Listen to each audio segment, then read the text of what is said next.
and welcome to 3Q, where I interview industry professionals for just 15 minutes by asking three powerful questions. I'm your host, Rachel Vogel, and joining us for tonight's episode is Laurel Stearns, manager and creative at Primary Wave Music. Prior to partnering with Primary Wave, Laurel worked at Capitol Records and Redlight Mgmt. She also spent 6 years working as an independent artist manager, where she oversaw the careers of artists like the Dirty Dozen Brass Band and the Descendants. During her tenure at Capitol, she was responsible for scouting bands like the LCD Soundsystem, Interpol, the Decemberists, Shout Out Louds, and many others. She currently manages artists like US Girls, Red Fang, Caitlin Ariella Smith, Christian James Hand, and the Alban Leaf. And with all that being said, Laurel, we are so excited to have you join us. How are you? I'm good. Thanks for having me, Rachel. Happy to be here. 15 minutes of fame. Oh, yeah, that's what it is. So take it all in. Yeah. All righty. So with that, we'll just jump right into question number one. Imagine for a second you're sitting down with your 25-year-old self. What one piece of advice would you give her on a personal note? And what one piece of advice would you give her from a business perspective? Wow, what a great question. To put your ego, keep your ego in check. You know, when you're 25, we all think we've got everything figured out. And as you go through time and realize how many things you don't know, there are the things you know, and then the things that you don't know that you don't know. It's all about like, I would have been a little more, listen to the people around you that are, really experienced and have had a lot of exposure to the world that they're in, to the world that we're focused in. This is the music space, and as much as it changes, it stays the same. So people that have been around a very long time, we can all learn from each other. Mm-hmm. Elder statespeople and the youngers, we can all learn from each other. So I would have told, my younger self to, check your ego at the door and listen a lot more. Mm-hmm. I'm passionate. So I jump in really quickly. Mm-hmm. And I've learned in my age to lean back a little bit, and just see what's going on. And what was the second part of the question? Sorry. So, well, that can definitely be applied to both. That was business and personal, but I guess if you want to add something else, yeah, that'd be great. No, I think that, yeah, that is both, because that does apply to, this is a business of people. Mm-hmm. And honestly, it is all about the company you keep and the people that you trust and the people that you align yourself with. And we build with people. It is really, I mean, I hate to say it, it's like who but who and how you handle yourselves with them, and how you show the different levels of respect. And I think that is something that there's no other currency greater than a real relationship.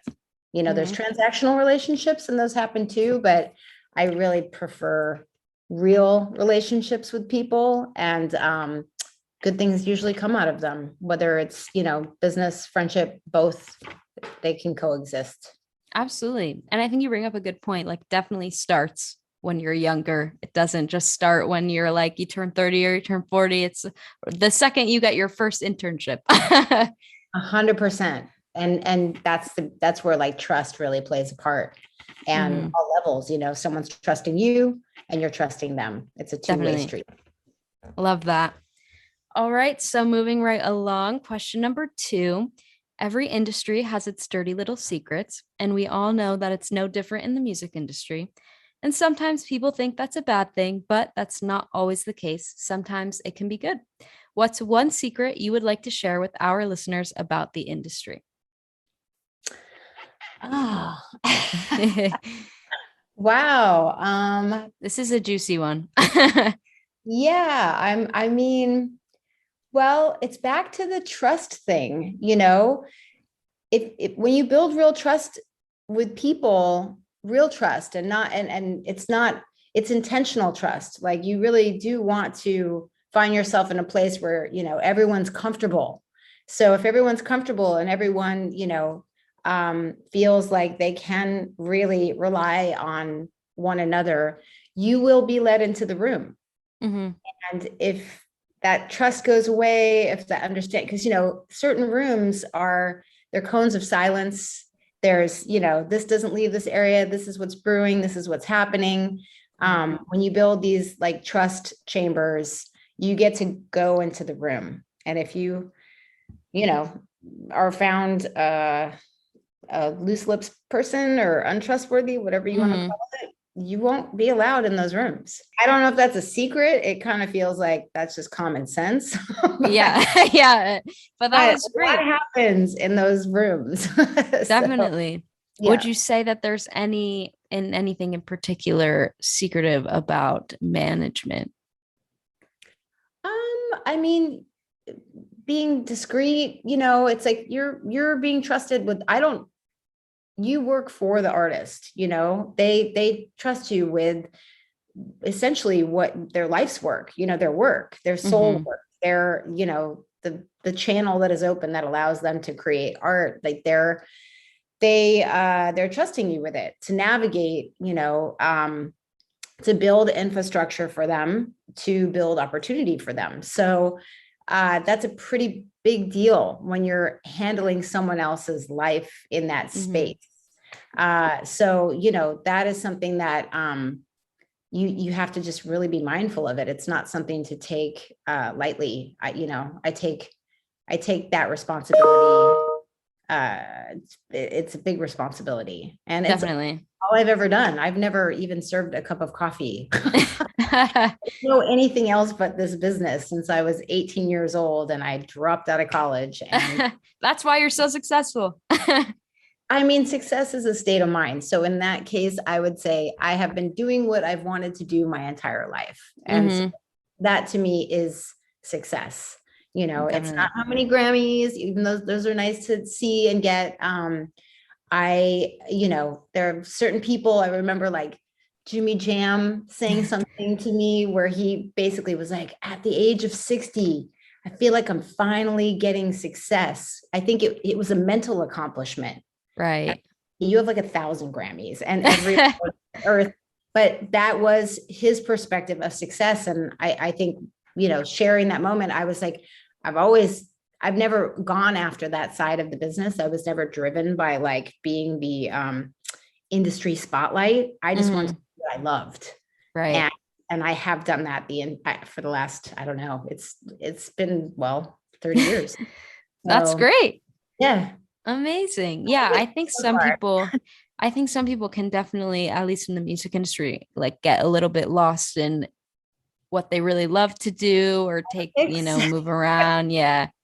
Yeah. There's a lot of politics and I don't really play the politic game. I'm kind of driven by the music and how can we do a great job for, said band artist. And, I can get along with the devil, just like, let's go do stuff that doesn't have to do with like, I don't know, making things not make sense. Right. Hey, that's the most important part. Usually ego driven, and I'm not really driven by that. So that's great. All right. Well, here we go. We're at the last question. Throughout your career, I can only imagine that you've been asked a lot of questions, whether for an industry conference, the media, or even a promotion. But throughout all of those interviews and all of those questions, I'll bet there was one that you have never been asked but would have liked to. So what is that question and what would be the answer? I guess, well, in short, I got asked a question the other day that, wouldn't normally be asked, but I did get asked it on a survey. And I thought it was a really interesting thing to ask. What is something that you really like about yourself? Like, what's your favorite thing about yourself? Which you don't normally get asked that in like, never. Days. No. And my answer was, I don't require a lot of sleep. But I really think on a macro level, to ask that to people, it really makes them think, and it actually puts them in that's a very positive place to be in, when you can like really think about like, hey, like this person's really curious, whoever is on that, the question side of things, the interviewer, puts that person in a place where like they can feel really great and paid attention to, so that's, I don't know. I mean, that's never happened before, about a week ago. That's very interesting. Yeah, I guess you never really think about that, but you don't ever really get asked a question like that. No. And actually the answers will tell the interviewer a lot about oneself. And Absolutely. that you're interviewing something, that's what you want to get to know, right? Mm-hmm. Like that's a pretty important thing when you're going to be working alongside someone doing something close. That is something that's very telling, however they respond. I mean, I might have just cut a hole for myself, but like that's all right. It's actually true. Yeah, yeah. It's interesting, I think, like thinking about just entertainment in general. I would think that because it's such a people business that you would get asked more about yourself, like your personality and what you like to do and who you are as a person, but it's really nothing like that. No, and it is such a culture, the culture, you want to build culture. You would want to think that there was that sort of like creative aspect to the other side, and I think that if that was actually built, I think a lot more artists would actually would find it less demonized, if they saw that people were really connected and really a real team and really in a place of we are all, pushing together, united, as opposed to the other stories that we all know. And I don't know. I'm not saying I'm trying to like change this business because job, but like it is creating real culture. Like when you see that within any company, like if there is actually a real culture there, people feel it. Artists feel it, and that's something that I haven't really seen that perpetuated. So awesome. Well, we'll take it one question at a time. I'll start asking people. Love it. That's the next question. Well, Laurel, it has been wonderful having you on 3Q tonight. I appreciate you taking the time to chat with me. And to all of my listeners, I know you enjoyed hearing from Laurel just as much as I enjoyed speaking with her. So stay tuned for next week's episode of 3Q, where I interview industry professionals for just 15 minutes by asking 3 powerful questions. See you next time.